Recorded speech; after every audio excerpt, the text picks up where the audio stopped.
Assalamualaikum and a very good day to everyone. My name is Aisyah Nasuha, and in this video I will talk about the topic of common derivational pattern. In this video I will further explain the common derivational pattern. I will start off the video by introducing the definition of derivational morpheme and how it differs from inflectional morpheme. Next I will explain the common derivational pattern based on the 3 points, which are derived noun, derived verb and derived adjective. For further understanding, I will also include some examples of derivational patterns from the Malay language. Lastly, I will conclude the video by reflecting back on all the points learned and mentioned throughout the video.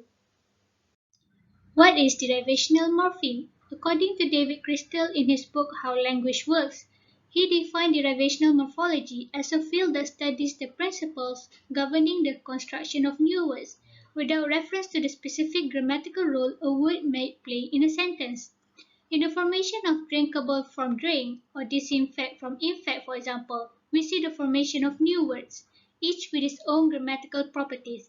In short, we can see here that the process of derivational morphology can create new words or new lexemes. Some may wonder what is the difference between inflectional and derivational morphemes. Inflectional morpheme changes what the word does in terms of grammar, but it does not create any new words. On the other hand, derivational morphemes do create new words, usually by adding a prefix or suffix to the base word. In forming a derivational morpheme, a process known as conversion is usually used. Conversion happens when a lexeme belonging to one word class can be converted to another word class without any overt change in shape. For example, a word belonging in the verb word class could be converted to noun, noun to adjective, and many more.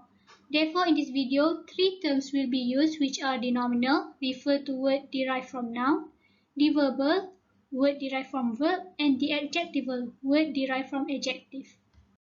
We will now look at the first pattern, which is the derived noun. According to a study done by Bauer in 2002, he states that languages generally have more means for deriving nouns than for deriving verbs and adjectives. The first process under a derived noun is the deverbal noun, where several affixes are used to convert the word with verb word class to noun word class. For example, the suffix "ans" is added to the verb perform, thus converting it to a noun performance. Besides that, the verb drink, when added the suffix it becomes drinker, which is a noun. There are several examples when the meaning of the noun is different from the verb.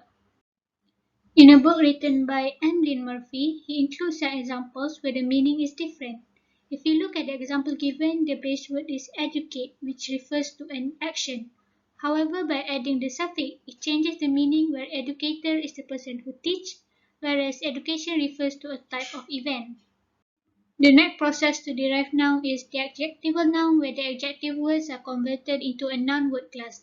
Several examples can be seen, for example, by adding the suffix ness to the adjectives such as good and thick. It converts the word class of the word into noun, which is goodness and thickness. Another example is the suffix ity.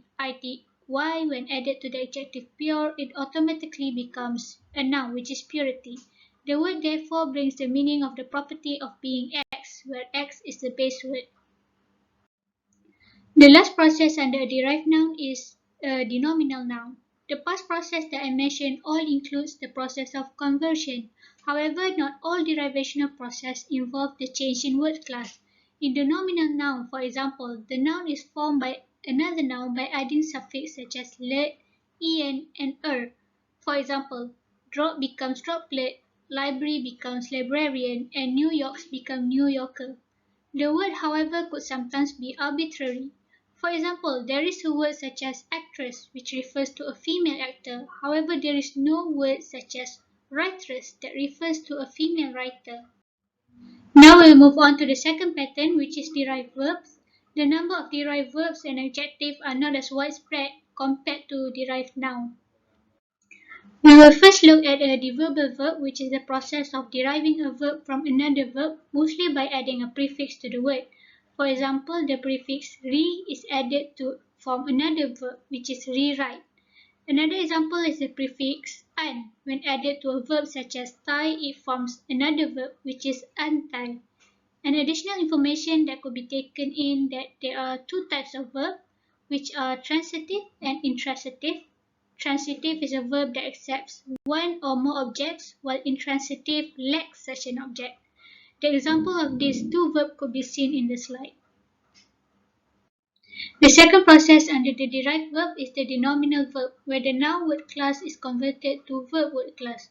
For example, the noun beauty can be changed into the verb beautify by adding the suffix such as ify, ify. The word frost, which is a noun, could also be converted to a verb by adding the prefix d, which makes it defrost. However, there are cases where no affix is added but are derived by having some vowel change as well as replacing the voiceless consonant in noun to a voiced one. For example, the noun bath is changed to verb bathe and the noun breast to verb breathe.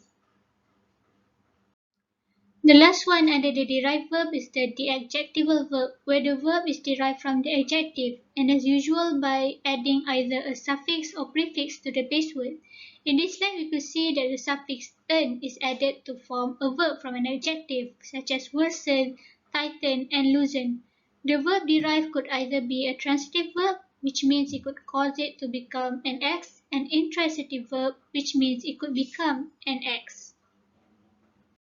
Now we will move on to the last pattern, which is the derived adjective. Derived adjectives are less common compared to derived noun and derived adjective that we discussed before. Derived adjective also consists of the three elements, which are the verbal adjective, the nominal adjective, and the adjectival adjective. The verbal adjective explains the process where the adjective is derived from the noun. In this slide, several examples can be seen, such as the word breakable from the noun break, explosive, and expectant. There are also several examples where the use of modifiers such as very and comparative construction such as more are used to show the adjective in the sentence. For example, very interesting, very drunk, and more damaged. This is because the modifier and comparative construction cannot be used with verb, like there is no such sentence such as the book very interested to me. When an adjective is derived from a noun, it is known as a denominal adjective. Like the previous example I gave, the denominal adjective also adds an affix to the base word. The suffix full is added to joy to form joyful, suffix less to hope become hopeless, and suffix ish to boy to form boyish. For further understanding, I also insert a short excerpt from a weekly news article where it reads as follows. A 10-month-old baby swept out to the sea by a tidal wave was saved from a watery grave when he was carried safely back to shore in the jaws of a dolphin. The underlined word, which is watery, shows an example of a denominal adjective as it comes from the noun water. Last but not least, we have the adjectival adjective, where an adjective is derived from an adjective itself. In this case, usually the prefix predominates. For example, the prefix un, when added to an adjective, could form another adjective such as unhappy, unreliable, and unsure. Even though the prefix un is widely used in forming another adjective, it does not mean that it could be applied to all adjectives. For example, there is no word such as ungood, unsmall, and many more. Now we have done looking at all the common patterns used in derivational morphology. We will now look at some examples of this pattern in the Malay language itself. There are not many differences between the pattern of derivation in Malay language and English, as in Malay, the words were also sometimes added with an affix to the base word to form another word. For example, the prefix me when added to lawat becomes melawat.